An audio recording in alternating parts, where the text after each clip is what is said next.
here we are. It's been too long, my friends. We have not seen each other for quite some time. I've been traveling. I was a facilitator in Costa Rica for James Nestor's recent retreat and been around the world in the nah. So, hey, I want to say thanks to everybody for being here. Today is a very special, let's see, I'm just adjusting. Actually, let's see here. Gonna check my levels here. Check. I checked them before I started, but they started to look a little weird just a second ago. So we're just checking now. All right. Good to see you all today. I want to just first of all thank all of the Patreon members. This is a session specifically for my Patreon members. And after this, we're going to go into a deep dive breathwork session on a Zoom. So if you're not in the Patreon club, definitely join the Patreon club. You can find it at my website, jessecoomer.com. Or I tell you what, since we're just hanging out for a little bit, I will type this into the description bar here. Let's see here, Patreon.com and then / Midwestern Method. So yeah, some of you guys may remember back whenever the channel was called Midwestern Method, and back whenever I really leaned into being a Midwesterner. And you know what? There's nothing wrong if you're from the Midwest of the United States. Hey, I'd love to see. Let me know where you're coming in from. I know we're from all over the world. That's the beauty behind the Breath Club. So the Patreon Club is something I set up back in 2020. We remember all the things that were going on in that year. And what happened was, at that point, I was going around the country. Actually, I went to Poland. I'd been a few places, and I had plans to go to other places in the world. And of course, everything shut down. So I started up in the world of Patreon. And ever since, it's been this amazing thing. First of all, it's given me, for those of you guys who've been with me for a while, hey, Andrew Bright, good to see your name, my friend. Fort Myers Beach, Florida, represent. I hope you're breathing well, my friend. It's been a while. I think, trying to think, it was like 2021 whenever we met. Anyway, so what happened was back in 2020, this happened, and I had no, this is back whenever I first started writing my book. Okay, so for those of you who are unfamiliar, my book, A Practical Guide to Breathwork, it was a surprise hit, surprised even me. And it's still going strong. You can find it on Amazon. You can find it on the website. But that's the first book I wrote on breathwork. My second book is about my own personal philosophy of breathwork. That's The Language of Breath. And it ultimately is that breathing is only half of breathwork. There's a lot more to it. And if you'd like to know more about that, of course, we already have an online course. If you go to languageofbreath.com, or it's languageofbreathcollective.com, you can already find out a lot more about that. Reach out to me. Of course, it's also at jessecoomer.com. You can find it there. Or you can always check out my Instagram or even just the landing page where all of those links are available on the YouTube channel. So anyway, what happened was in 2020, we started this club, and it was the same year I came out with my book. And it was great because I was able to test a lot of the things in a format that I wasn't used to testing them on. So I was very used to being in front of people, being around large groups, and I hadn't really done a whole lot of recorded breathwork sessions that I shared with large audiences. And the Breath Tribe has been a fantastic, you've been guinea pigs, guys. You've been my guinea pigs. So I've gotten a lot of great feedback from you. This month, all of the sessions are about to drop. So if you're in the Breath Club, all the new sessions are going to drop, I think, in about 2 hours. And there's one of them that's it's still rendering. My computer kind of froze. And so for those of you guys who are in the $10 a month tier, you all get the breath tip of the month. So the breath tip of the month is every single month. And this started actually, I think we've been doing it for over a year, maybe a year and a half now. Basically, ultimately, if you're in just $10 a month, so very inexpensive, right? You get all of my full catalog, over 100 breath sessions that go super deep. We're going to talk about a few of them in our Q&A today because we had a few questions about some of those, and especially how they relate to physical fitness and how they relate to increasing or decreasing maybe your fitness gains. So we'll be talking about some of those specifics here in a minute. But you get access to the full catalog of over 100 sessions. You get access to the thing that's going to happen on the next hour. So at the next hour, it's a little after 1 o'clock Eastern time. at 2 o'clock Eastern time. So the next hour, the whole tribe can come together. We're going to get on the Zoom call, and I'm going to guide you through a session. So you get that, and then you also get the breath tip of the month. This breath tip of the month actually is in my book, but I explain it a little more in depth for those of you guys who are in the Breath Club on the $10 or higher tier. Some of you guys are at the silver tier. So silver tier is the tier where it's like, okay, give me your questions. Tell me what you want me to talk about, and I will talk about those things for this session here. So this is dedicated to you, and I really appreciate all of your support. And of course, you keep this channel going. You keep me going. And we've got an amazing club. This club is bigger now than it's ever been. We've got people from every continent, every time zone. We've got people from a lot of different languages, and we all come together for this beautiful cause, which is breath work. And this month, I'm implementing anybody who's in the Breath Club. You get a $100 discount on the Language of Breath, the Language of Breath online course. And here's the crazy thing. I had some experts look at the course. They said it's worth like 3 times what I'm asking for it. So it is going to go up in price next month. But if you're in the Breath Club this month, you get the $100 discount off of the current price. In the future, you'll get a $100 discount off of the future price. But anyway, those are all things in the works. Moose Mans, thank you for asking. How's the book coming? The book is complete. The book is done. I'm so happy. Actually, I'm working so this is a secret. So this is the little secret. I'm going to try to release 2 books this year. One is The Language of Breath, which is an in-depth treatise, if you will, on my own philosophy of breath work. Now, it's not just like, this is breath work to me, right? This is how I see breath work. This is a grand unified philosophy of breath work. It's not just this one technique or this one tech or this style or this. This is basically going to be a full philosophy. So in the book itself, there's a lot of techniques that I explain. There's a lot of techniques that I have kind of produced. I want to be clear. I myself have never invented breathwork, right? Anyone who says I invented breathwork, they would have to be thousands of years old, because breathwork has been around that long. We have thousands of years of breathwork experience that we can draw on. We have decades of scientific documentation going back to the Civil War, the American Civil War, back in the late 1800s. That's when the very first scientific document came out on the effect of breath on how we feel, on our physiology. They weren't really sure what they were onto, but it led to the study of how breathing influences everything about us. And of course, I've got years of experience training people. So what I've come up with is just kind of a grand unified theory of breath work, including every aspect of how everything works, and bringing it all into linguistic terms. Breathing is only half of breath work. That's it. Breathing is only half. There's a lot more to it. And so that's in the course, but it's also in my book that's coming out later this year. I'll have more for you on that very soon. We're picking out covers. We're doing the design work on the inside. There's a lot to a book. And so my first book, I designed everything. For my first book, I was like, okay, I want to self-publish because I want it to be my baby. And that's actually why it was a surprise that it was a big hit, because I didn't think that you could have a hit book without a publisher, without like a major publisher. So when that was a huge success, I was like, wow, thanks guys, and it's funny because there were some of you guys know I'm a former English professor. So this book came out and I was still an English professor, and there were a few typos. And I just want to say, typos are a part of life. Okay. Papa Geek, you're my favorite beard. Slayer, hey brother, guten Tag, mein Freund. Hey Tucker, my brother-in-law. Hey, good to see you, brother. So, but anyway, back to what I was talking about. The this new book is actually through a traditional publisher. We're going to see how this works. I've never gone through a traditional publisher before. I've self-published a practical guide on breath work, and then I have an ebook version. So I have an ebook called A Practical Guide to Cold Training. That was actually my first thing that I ever published.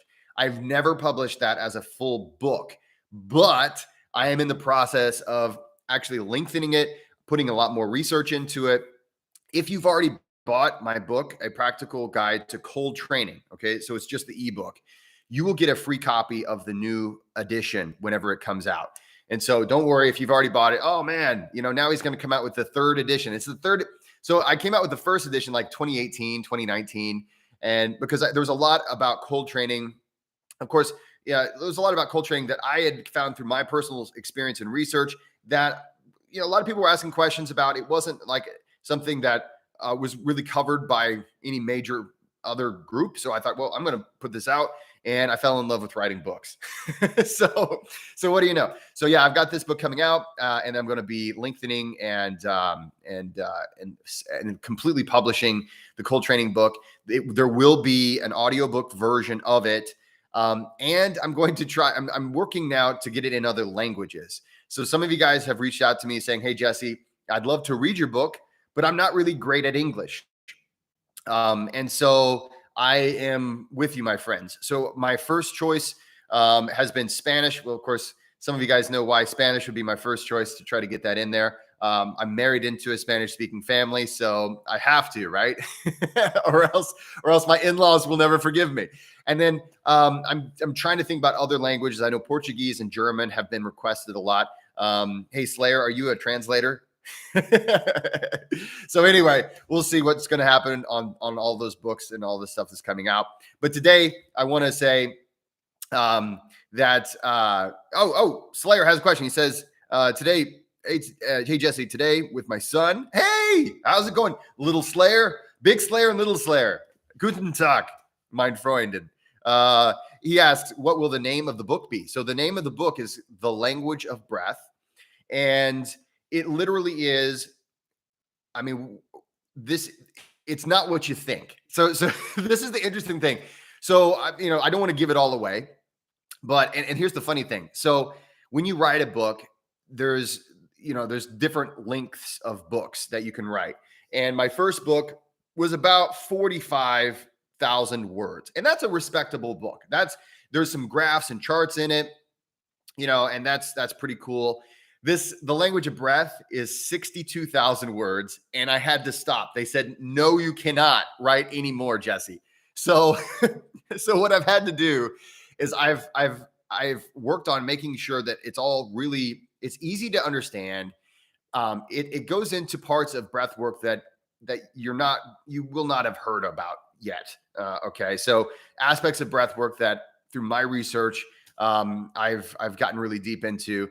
And literally it's how we can use breathing, not just so breathing is the language that we can use to speak to a part of yourself that you don't even know. Like, we don't realize there's more than just this conscious version of ourselves. So oftentimes it's like, well, I think I am this conscious, there's this conscious me. And then, I control this body, and then we run around and that's about it. There is a whole other side of you. Actually, if you take a look at my post today, I put it on Instagram, but I also put it on YouTube. I'm giving little hints, and I'll be doing some more content on this channel because a lot of people have taken the course and they have questions. So the beautiful thing is, it's an interesting thing whenever you begin your own philosophy of breath, because it's not like it just started one day. I started to professionally. I've been a professional breath worker. So I was an amateur doing it on my own with my friends before 2016, but in 2016 I became professional. So I've got quite a bit of, that's 7 years ish, somewhere around there, of experience that I'm drawing from, including all the, I'm a nerd. I like to nerd out on things. So, and thank you so much for that question, Slayer. Mooseman says, great. Can't wait for the new books to come out. Awesome. Well, I'll be looking forward to telling you guys more about those. But today, I don't want to forget about the reason why we're here today. The reason why we're here is because of the Patreon club and the questions that I get from the silver tier and up. So you got to be in a little higher tier to be able to ask these questions. But there's a tier for everybody. And literally, if all you have is $5 a month, you can be in the club, you get full access to the catalog, and you get to be in the breathwork session that we're going to do here in just 45 minutes. So every month we do a Zoom call where we go over breathwork session. You get a recording of that, and we do it every month. So $5, $5, right? Not a lot of money. And it's even, it's one of those things that I call it breath work for all, because this is something that I just want to make sure that those things are available. But I did have a gold level. Actually, let's see. I don't know. I'm not sure if what tier you are, Dirk. But Dirk, he asked a question, and Dirk he's been a firm supporter since the very beginning. And hey, Dirk, if you ever want to, we can set up some one-on-one. So I do have I have one tier where if you're in that tier, you get all of everything, but then you also get an hour with me every month if you'd like to. You don't have to. Some people, it's like, hey man, I'm busy, I don't have time, but I want to have that if I need it. I want to be able to call you, Jesse, and we'll have a 1 hour session. And so I'll show up and we'll do a Zoom, and I will give you a one-on-one breath session, or I'll give you a consultation if you like. Anyway, he's asking an important question. It's actually really interesting, Dirk, that you asked this question this month, because this month we've been focusing on our athletic performance. In fact, hey, if you're in the club, I'd love to know where you are with your CO2 tolerance. This month, we're doing the CO2 tolerance challenge. So at the beginning of the month, I sent out how to test your CO2 tolerance. And then basically we've been checking in every so often, every few days. Hey, it's gone up to this. Hey, it's gone up to this. Some people haven't gone up very much and like, but remember, it's not a competition. You're always working for better, and better is better, right? Better is always better. So, okay. So his question, he says, hey, Jesse, something I would like to know is whether the longer and more intense sessions, and then also the sessions with apneas in the Breath Club catalog somehow conflict with regular workouts. For example, on a day doing strength training for martial arts, is it advisable to do one of the longer sessions, or is there any reason not to do so? So in the Breath Club, we have, like I said, it's over 100 sessions now. I mean, there's a lot. And so basically, I have, this question came up, and he's like, okay, if you are doing fitness, especially weight training, he's doing martial arts, is it okay to do these longer sessions? And this question arises in an understanding of breath. So Dirk understands the fact that when we are working in these longer sessions, we are stimulating our nervous system in different ways. Now, typically the sessions that have long apneas are also sessions where we do super ventilation. So we're going to overbreathe for a while so that we can hold our breath for longer periods of time. And sometimes this is with a neutral lung. Sometimes this is with a full lung. Sometimes we don't hold our breath. Sometimes we just continue to go on, and then we do some other techniques on top of that. And if you're in the club, you know what I mean. We have some of them that go 30 minutes. I think I have a few that are like 45-minute sessions if you're really in for it. Most of the time, they're in the 20-minute, somewhere around 15, 20 minutes. But we have some really intense ones. And Dirk understands that when you get intensity in breath work, you're stimulating the nervous system in a way that makes it sympathetic oftentimes. So intense breath work generally makes you, so just a little to back up, your autonomic nervous system is what we're talking about here. So the two main branches, okay, there's 3 branches, but the 2 main branches we talk about with breath work oftentimes is the sympathetic dominant side and the parasympathetic dominant side. When we overbreathe, when we breathe in a heavy way, we are stimulating that sympathetic dominant side. We're getting, right? That's the same thing we do when we exercise, by the way. So when you exercise, when you're doing martial arts, Dirk, you are in that sympathetic dominant state. And a lot of times we say fight or flight when we say sympathetic dominant. I would rather you think more about energy utilization. So we can be sympathetic dominant, and that's energy utilization for physical activity. All right. So your entire physical expression, this is a language of breath way of explaining it. We say your physical expression will change. That is because the unconscious part of you is trying to set you up for action. And great, we have that action. That also happens in breath work whenever you're doing intense breath work. So the the question is coming from a place where he's saying, okay, if that is the case, okay, I go work out, I'm sympathetic dominant, I'm, lifting weights, I'm doing martial arts, sympathetic, sympathetic, sympathetic. Often we would also say that's catabolic, right? So you're when you're lifting weights, you're breaking stuff down so that you can build it back up. It's a hormetic response to make you stronger, right? So, okay, so our what are we doing here? If I do that and then I go home and then I do this long breath work session, is that me being sympathetic for even longer? So here's the thing: yes and no. Of course, right? So it depends on the breath work you're doing. So what you'll want to make sure to do, and this is the same for everyone, and this is why in the breath club, I actually there's only maybe a handful of sessions that are not this way, but I always try to make sure all of the sessions finish in a parasympathetic dominant state.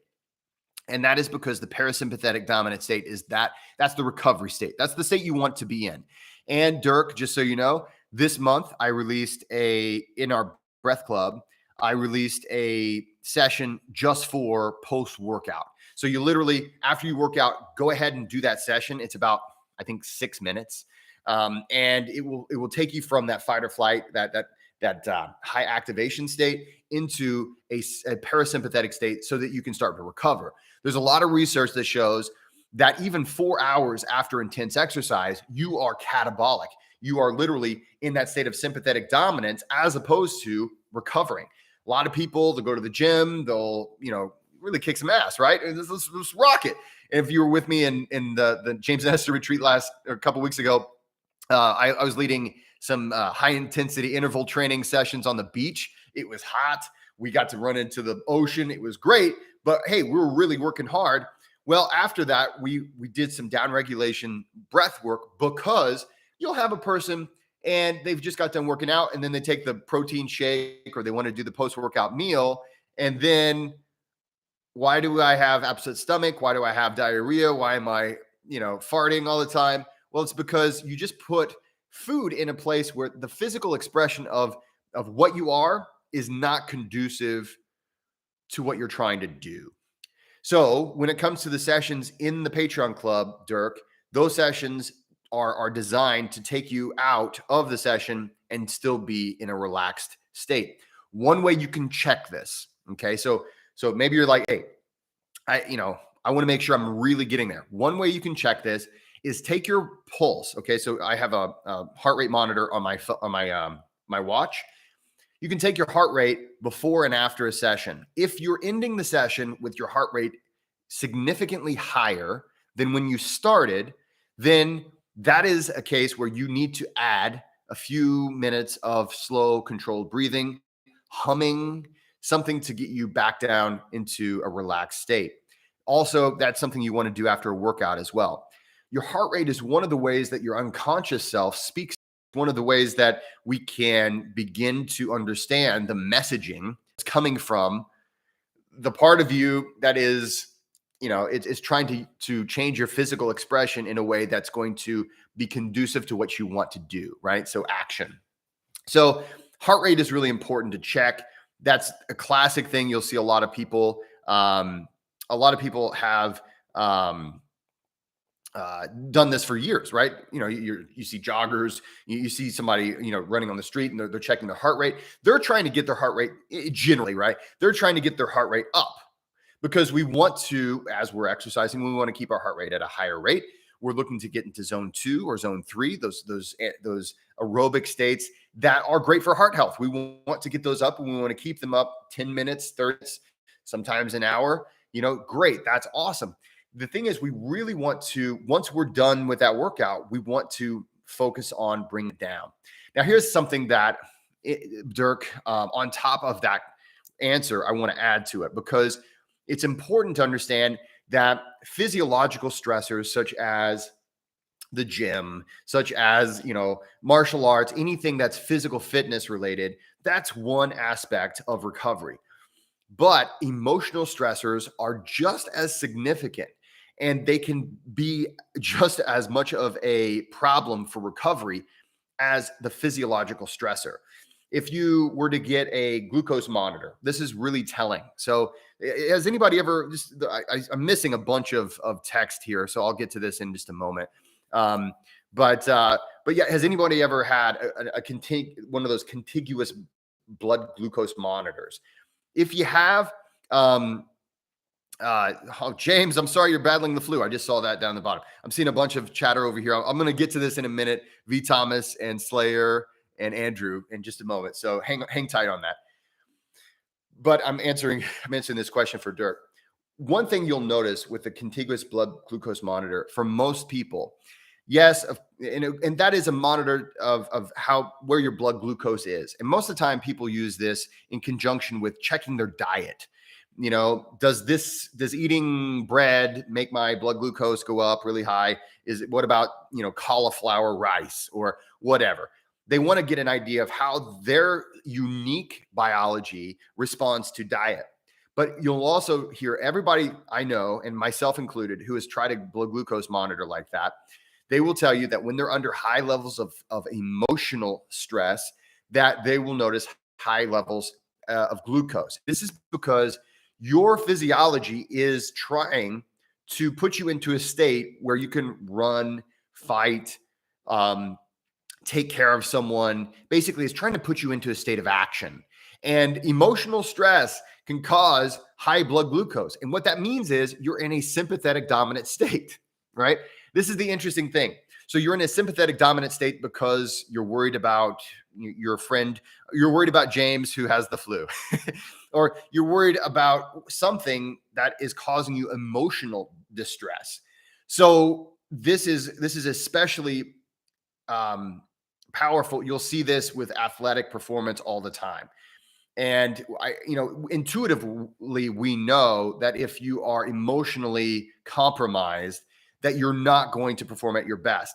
One of the physiological reasons for that is because your physiology generally, when it becomes emotionally stressed, it's also changing the physical expression to put you in a position to do something physical about it.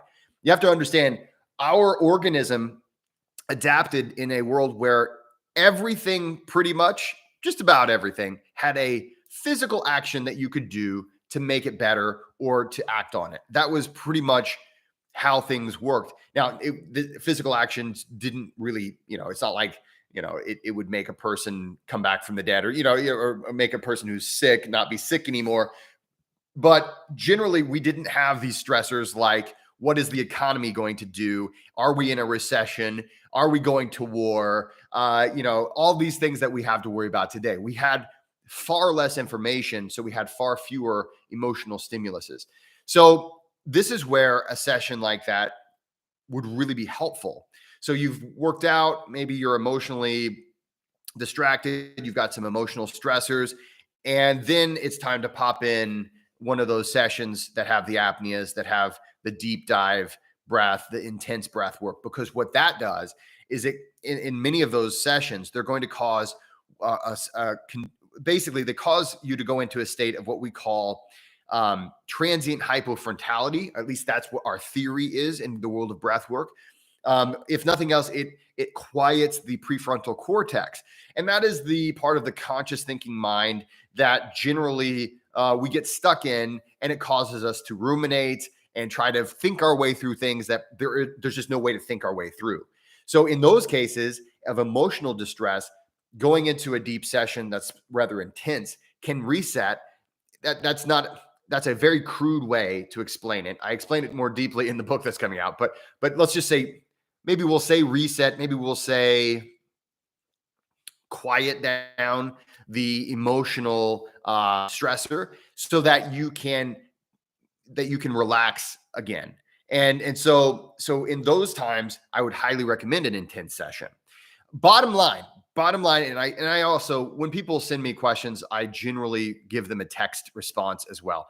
But so Dirk, last thing I want to say on your question is this: that ultimately, if you're just wanting to make sure that you're not adding any physiological stressor with the session, the best thing to do is notice your heart rate. Am I making that heart rate go up? Am I making the heart rate go down? And can I keep that heart rate down after the session?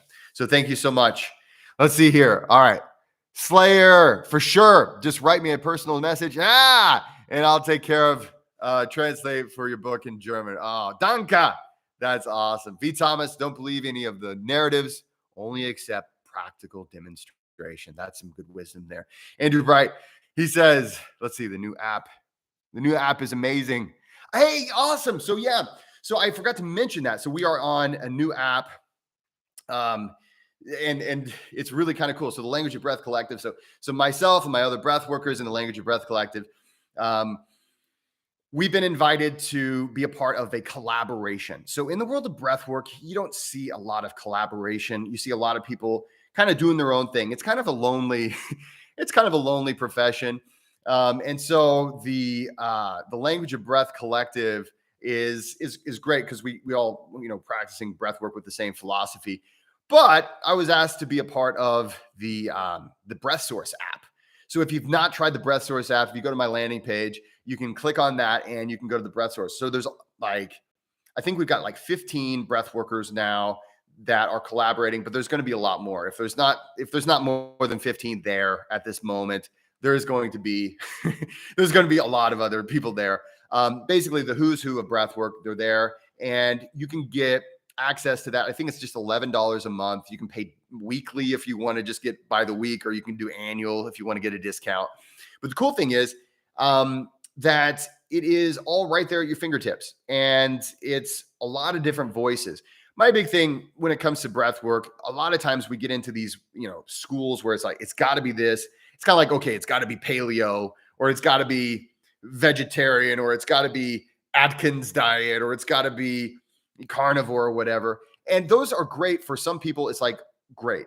If you don't want to think outside of these lines, if you really just want to stay in this small, thinking area, great. That's fine if that's what you want to do. But I myself, I think that doing that is limiting. I think that when we really open ourselves to everything that's out there, it's a great way to just expand who we are and what we do.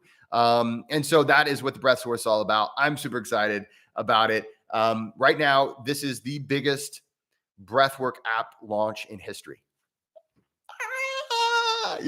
I'm so excited about that. And the thing is, it's really good people too. Like, I've gotten a chance to get to know Mike Mayer of Take a Deep Breath. He and we kind of knew who he was. He knew who I was. We were both on YouTube and things, but we never really got to know each other. So we've been getting to know each other. He's a pretty cool cat. I think my interview has already gone up on YouTube. On he's got like one for his podcast and one for his what is it? It's just like his main page and one for his podcast. So yeah, big fan of his podcast, and so I was on that not too long ago. Actually, I think I'm going to be a guest host on his podcast so I can interview him, because he's interviewed all of the breath workers that are the main breath workers on the app. And so nobody's there to interview him. So I'm like, hey dude, I'll be a guest on your podcast. I'll guest host and then I'll interview you. And that way you get an interview too. So I think we're going to do it that way. I'm still waiting to, we haven't figured out all the specifics yet, but it's been a really cool thing. So yeah. Hey, thanks so much for bringing that up. And if you guys are looking if you'd like to join, you can go to my landing page. There's a link there that'll take it'll take you right there. So good stuff all the way around. Let's see here. Let's see. So V. Thomas, even if it means a right hook, only accept practical demonstration for claims. If they claim black holes, ask for demonstration. They claim cannabinoid system, put it to the test. You be the scientist. The beauty of this is you can take the claims and see how it stacks up with your immediate reality. Hey, yeah, there it is. Yeah, okay. And then the next one is a why, but I got you, V. Thomas. Yeah, you've got to, ultimately it comes down to, with just about anything, how aware you can be. So awareness, and this is something you'll learn, it's the first tenet of the Language of Breath system, right? So awareness is the foundation of all positive change. And if you've been to my retreats, you know that I say this all the time. And ultimately, this is probably the biggest thing people overlook because it's the boring part, or at least that's what people think at first. And so it's you have to become aware of how you feel, and who you are in order to know if you're making any progress. So, all right, let's see here. Let's see. Okay. Let's see. Jesse, the main man on the Breath Source app. Hey, well, thank you. Thank you very much. Easy to navigate, definitely user friendly. Well, I'm glad that's something we've been working on. We've been working on this app now for like a year, actually about a year and a half. Let's see. I've been involved for a year. I know they were working on it a little bit longer than that before they approached me. So yeah, Tucker, man, you ought to get on this app. So you get 7 days free. I think if you click on my link on the landing page, you get 7 days free, and then you can pay by the year and get a discount, or you can pay by the week or the month. Or I don't know all the details. I just know that the breath work is fantastic. There's a few other breath workers that are on there, like Mikhail Biker he's somebody that I've always really admired, and this has been an opportunity for me to get to know him. I've really been happy with that. And there's a guy named Dan Vadnais. I didn't really know who he was before this, but he's got a really popular YouTube channel, and we've gotten to know each other. So a lot of really cool people. The whole development team, they're really awesome. They've been able to keep me on task, which is not always easy to do. So let's see here. Okay, before I let time run out, this is this is dedicated to answering questions that I've gotten from my Patreon club. I've got one other one. This is coming from let's see here. This is coming from Charlie. Okay, so basically this is an issue. This is an interesting one. And I've already written you back on your email. So, and I'm not really familiar with this, but he was wanting to avoid hypoxia. So hypoxia is a state of low oxygen, blood oxygen saturation. And that is something that you'll have anytime you have lengthened exhale. So for instance, if you've done Wim Hof method, there is that long lengthened exhale. There's a lot of lengthened exhales that you can do in various exercises, various breathing sessions. Ultimately, anytime you hold your breath long enough for the blood oxygen saturation to go below 95%, especially if you're going down to like 10, if you're going like to 90% or below, you're becoming hypoxic. Now, this is replicating what a lot of people do on, like for instance, if you go do some altitude training, or things like of that nature. That's generally the reason why people do that. They become hypoxic. It causes a hormone in your body called EPO to be produced. This EPO causes you to produce more red blood cells. Those red blood cells improve your oxygen carrying capacity, which is useful, especially if you're an athlete. Now, this particular guy, he said he has a condition that, according to his research, is made worse by becoming hypoxic, even if it is in small doses, like for instance, in any kind of intermittent hypoxic training. So intermittent hypoxic training, one of the most famous ones is Wim Hof method, where you overbreathe, you have a lengthened breath hold, and that is intermittent hypoxic training. Athletes have been doing this for years. World War II fighter jets, the Japanese were doing this to increase their blood oxygen carrying capacity. Superventilate. So breathe, then hold your breath as long as you can. So that is intermittent hypoxia. So he's been doing this for a long time, and he says, okay, according to his research, I'm not really familiar with the research that he's done. He showed me one piece of research, and I'm sorry, I don't know if that in itself is enough for me to believe that intermittent hypoxia would be bad for you. Being in a hypoxic state just in regular everyday life is not good for you. Okay. So like if you go to the doctor, they put the pulse oximeter on your finger. They want to make sure you're not, at low blood oxygen saturation, just walking around. So if you're just walking around and you're hypoxic, that means your blood is not carrying enough oxygen. You could be depriving many of your tissues of oxygen. But intermittent hypoxia is just for a few minutes, right? you guys, if you've done any of this, you know that it's not like you're holding your breath for, an hour. You're holding maybe for a minute, 2 minutes, maybe you've gone 3 minutes. I always it's funny. I've gotten emails for years. I held my breath for a half hour. It's like, no, you passed out. And they're like, no, I don't remember passing out. Exactly. Exactly. You don't remember passing out. So the thing is, that typically with intermittent hypoxia, it's not going to be for long periods of time. You become hypoxic, then you come right back out of it. Not a big deal. But anyway, he asked, how can I avoid becoming hypoxic if I want to do breath work? And so the way to avoid, and he said, can I do a full lung apnea as opposed to a neutral lung apnea? So the reason why we do neutral lung apneas is because the reason why we were trying to do that is because we want the oxygen saturation to go down. Full lung apneas, still, the longer you hold your breath, eventually you'll become hypoxic. So if you want to avoid becoming hypoxic, the best way to avoid becoming hypoxic is to not do long breath holds.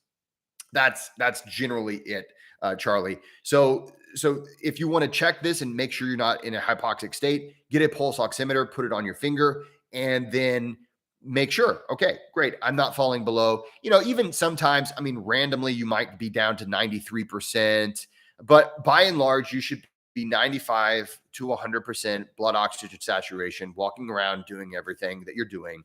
And the thing is, there's so much more to breath work. So much more to breath work than heavy breathing and breath holds. You have to understand that's awesome. That's a big part of it. It's great for release of emotions and breaking through the stressors of life and what we were talking about with Dirk. It's fantastic if you're breaking through like emotional stressors that can get in the way of us healing.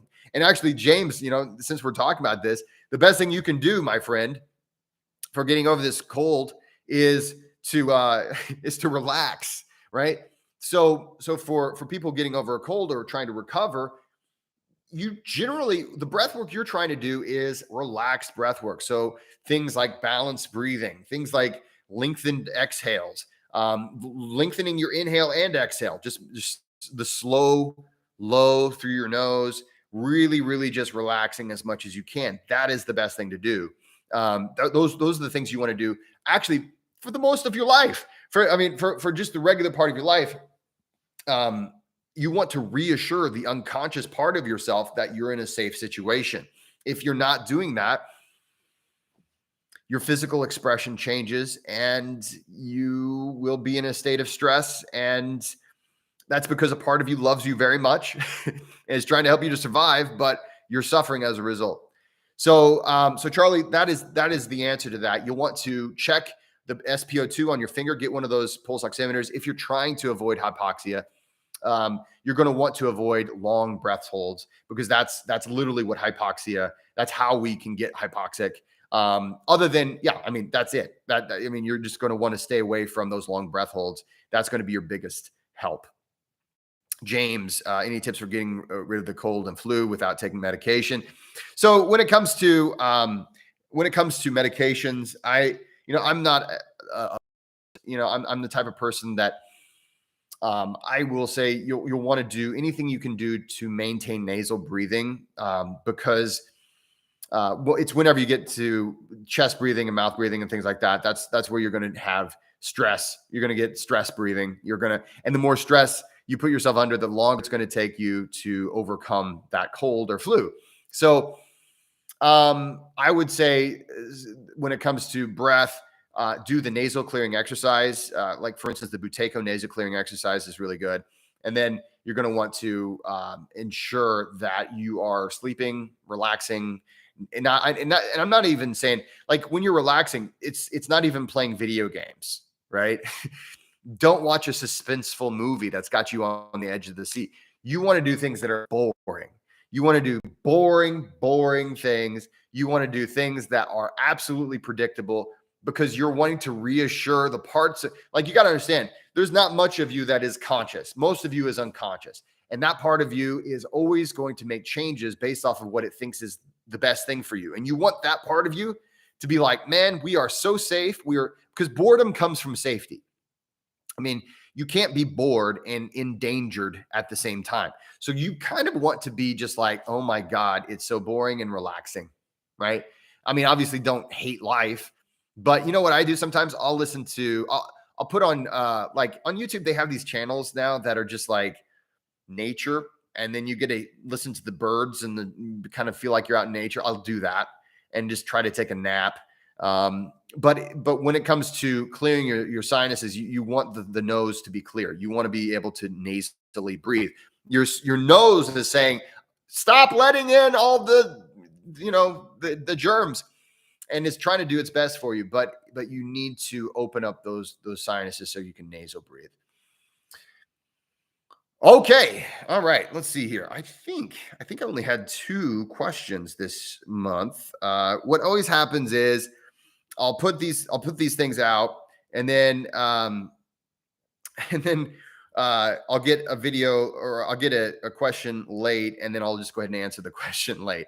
So I did a little quick reminder this morning, but I know not everybody's on the same time.